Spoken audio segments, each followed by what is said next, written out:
Hello, hi, खुलुमबाय माबोरै नोंथांमोना मोजाङै दं आंबो मोजाङै दं वेलकाम टू Anjali Basumatari फाइनाली इबुबसे 18 दिन जाबाय 18 दिनावहा थार्ड डे मोननाय ओमफ्राय माबोरै जाना दं मोननानै टुडे भिडिअ नोंथांमोना नायहै थांदो दिनै गोमोनल' हमगोन आङो दिनै न'आवनो थाबाय थादों नालाय गोमोनल' हमगोन टुडे भिडिअ नोंथांमोना नायहै थांदो आंजों लोगोसे नै गाइस एम्फौआ मोनगोनखाय जों बेबायदि दिनना होदो बिलाइ सिलाइ होआखै गाइस नै मोनबाय खोमा नायनोसै मोनाखैहाय गाइस टाइमानो जायाखै खोमा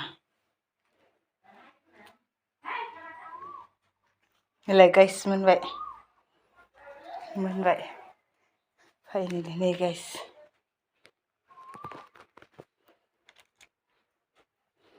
मोनहांबायनो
बिलाइ होजोबना दोनबाय हरखाय देखायनो जायासै ओमफ्राय दिनै एसे बुरजा मोनदोंना आइयावहा दोनदों आरो मोननायखौ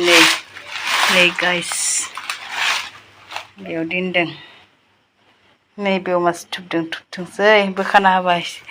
ओरैयावथ' मासे थुबदों नै मानै माथाम बुरजा मानि दङ बेयाव नै गाइस बुरजा मानि थुबफैबायहाय नायबाय थायासै नालाय नै गाइस बिलाइखौ होबाय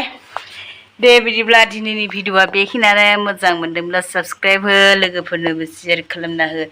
एम्फौ लाना सासे आइजोआ साक्सेस जानो हायो जोंनि हिसाबावहा नायनोसै हायो ना हाया दे बिदिब्ला दिनैनि भिडिअआ बेखिनियानो